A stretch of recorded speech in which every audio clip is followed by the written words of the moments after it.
Today we had the release of Lorwyn First Light, the final of the 3 mini-books that came out with the new Forgotten Realms books.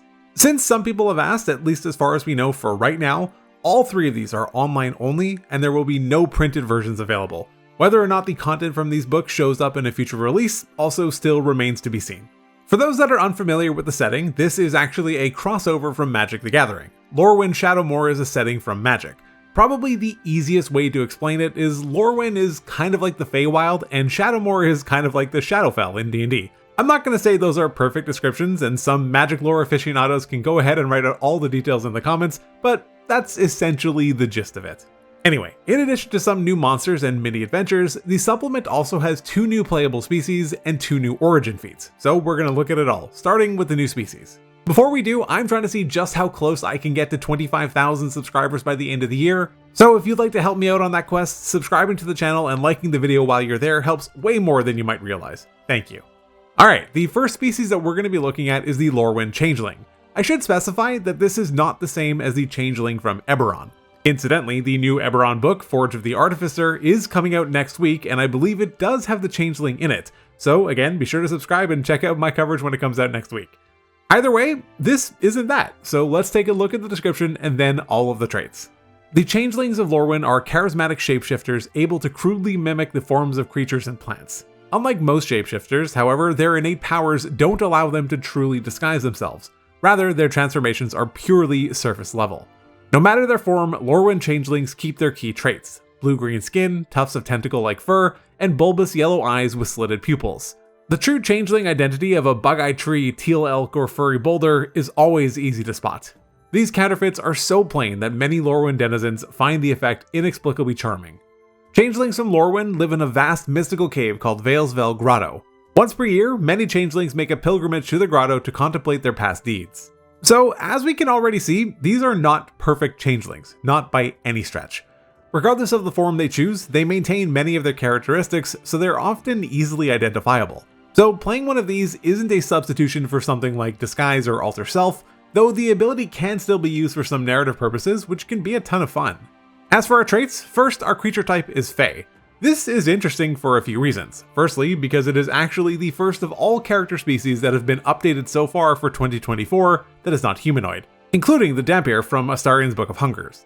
This is worth mentioning, as the second reason that it's interesting is because being a Lorwyn Changeling makes you immune to spells that would specifically target humanoids. I've actually made an entire video about this a few months ago, but in the opposite direction. In that video, I was talking about the reduction in monsters tagged as humanoids in the new monster manual, and the impact that it would have on some spellcasting. But for the Lorwyn Changeling, spells like Hold or Charm Person, for example, just would not work on you, so that is definitely worth something. Next, we get to choose our size to be either medium or small. This is not unheard of in 2024, as we already have some species like the Aasimar, Human, Tiefling, and Dampier that allow you to choose the same thing. There's no explicit mechanical distinction between the two. It's not like you get a different speed or something else, it's purely aesthetic. Though stature is something that has come up in plenty of games that I've run, and it's usually pretty fun and quite funny. And finally, we have a speed of 30 feet. This is completely standard, as every species now has a standard speed of 30 feet, with the exception of the Goliath that has 35. Moving on, we get our first ability, Shape Self. This lets us, as an action, reshape our body into a 2-legged humanoid shape or a 4-legged beast shape. Additionally, while humanoid, we can wear clothing and armor that was made for a humanoid of our size. So this part is a bit revealing about the expectation of how you'd actually be playing the species. They clearly expect you to adopt the humanoid form for the majority of the time so that you can use relevant armor and weapons, and perhaps revert to your natural form or a beast form for some very specific purposes. Notably, just because you adopt a humanoid form, your creature type does not change. We are still considered to be Fey regardless, which is quite relevant. Next, we get Dark Vision to a distance of 120 feet, which is pretty significant. I've joked in the past about how Dark Vision is not exactly hard to come by in 2024, and this kind of keeps that going. However, it being 120 feet is among the best, though it is still tied with dwarves and orcs. We also gain proficiency in performance. This is fine. A bonus skill proficiency is always nice and is quite uncommon actually among 2024 species. The only other species that provide a skill proficiency are elves, but with them we get to choose between insight, perception, or survival, and humans, but that lets us choose any skill of our choice. Having the choice is always nice, as it can avoid accidentally doubling up on something. In any case, I'm not upset about it, but a choice would have been better, obviously. And finally, for the Lorwyn Changeling, we get unpredictable movement. This lets us, when we roll initiative and don't have disadvantage on the roll, to take the dash action as a reaction. I'll be honest, when I first read this, it kind of confused me. I didn't get quite exactly when the reaction was occurring. Is it right away on our first turn for the rest of the combat? It's all a little bit unclear. But I think the only reasonable answer is that it just happens right away. So as soon as we roll initiative, provided that we aren't rolling with disadvantage, we can just dash immediately as a reaction, which can let us position ourselves probably exactly where we want to be. If we're a melee character, this can potentially let us close a gap, or if we're ranged or a spellcaster, it might let us set up farther away or on a ledge or something away from any immediate dangers. I think this is actually a pretty powerful and unique feature. Overall, I think the Lorwyn Changeling is actually pretty cool. I'll be honest, it's a lot better than I was really expecting it to be, in particular the unpredictable movement feature. Using unpredictable movement to dash just into the right place and also just being immune to a bunch of different spells is honestly pretty damn cool. Alright, moving on to our second new species, we have the Rimekin. Again, let's look at the description first. Rimekin hail from both Lorwyn and Shadowmoor, though the first Rimekins arose from Flamekin during the Phyrexian invasion. These Flamekin approached their problems with cold and logic and rejected reactionary responses.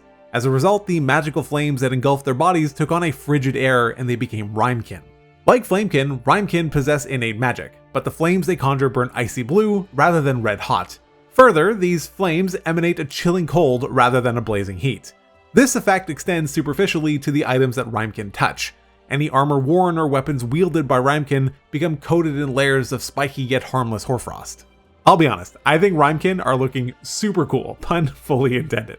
These literally cold beings using their brutal logic to adapt to situations and resolve problems strikes me as something that could make for some very interesting character choices. One that isn't emotionally motivated at all, but purely based on the logic of the situation. And the thing with that is that yeah, there is an easy trap to fall into that would be to play them as being selfish beings, but that's not really the intent that I'm grasping from here. Logic-based decision-making does not need to overlap with selfishness. Anyway, moving on to our traits. Unlike the Lorwyn Changeling, there isn't really a whole lot to say here. We're humanoid and we can again choose whether to be small or medium, and our speed is 30 feet. Nothing is particularly interesting or out of the ordinary here. As far as our special traits go, first up we have Cold Fire Magic. This initially provides us with the Ray of Frost cantrip, then at level 3 we get Ice Knife, and at level 5 we get Flame Blade. When we reach the requisite level for each spell, we then always have them prepared, and we can cast each of them for free once per long rest, and we can also cast any of them using spell slots if we choose, and finally, when we cast Flame Blade, it deals cold damage instead of fire damage. This feature is pretty good. There's only 2 other current species in 2024 that provide free spells, elves and tieflings, and these spells that we get here, they're not too bad. Ray of Frost is honestly a solid cantrip and just a decent ranged option for any class that doesn't have access to it or that wants a ranged option. It's also a pretty easy combo with a new Coldcaster feat as well. Ice Knife is a reasonable spell. It's just largely contingent on there being clumped up creatures together to make the splash damage work, and Flame Blade, it's fine. The downside of the spell has always been that it requires concentration, and that it can't be used for opportunity attacks, and also does not work with extra attack since the spell requires the use of the magic action, so it does have some limitations there. If you can find a way to use it though, I'm sure it can be pretty effective, especially since cold resistance is less common than fire resistance, so that's pretty cool. Speaking of resistance to cold damage, we also get it, which is nice. I'll never turn down a resistance. And finally, we also have dark vision to 60 feet. Sweet. There's not much else to say there. Despite really liking the flavor of the Rimekin a lot, I think the actual execution of the species is a bit underwhelming. It kind of falls a bit flat on me. I'm sure there's some way to utilize the spells in an effective combo, but just on the face of it, it's not particularly exciting. I'm not going to say that it's bad, I don't think that it is, but it just doesn't get me as hyped to want to play one as when I read the description. Okay, next up are the feats. Recently I've been doing a whole tier ranking thing, but there's only 2 feats to look at this time, so I'm not going to bother. I will say where I would rank them though. Also, both feats are origin feats.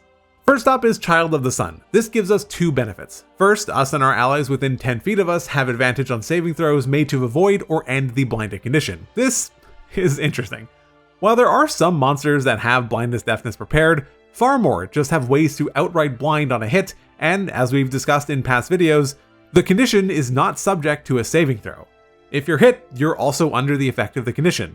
The Centaur Warden and the Cloaker are two examples of creatures that immediately blind a target on a hit without requiring any saving throw, which means that half of this feature does nothing. And in many cases, even for the Cloaker actually, the saving throw we get isn't specifically made to end the blinded condition, just to remove the Cloaker, so we wouldn't be getting advantage on that save either. This ability is niche. And then the 10-foot range for our allies makes it even tighter. You need to be all standing basically right next to each other and be hit with something that both caused the condition and required a save. It's far from impossible. I'm not saying that it never happens, it's just not going to be common either. The second effect we get with Child of the Sun is Fairy Fire. This appropriately gives us the Fairy Fire spell and makes it so that it's always prepared and allows us to cast it for free without the use of a spell slot once per long rest, unless it's also casted with any other spell slots that we do have. Additionally, when we cast a spell for free, not using a spell slot, taking damage does not break our concentration on the spell. This is honestly pretty good. Fairy Fire is a great spell, and getting to cast it for free and not risk dropping it from taking damage is pretty nice.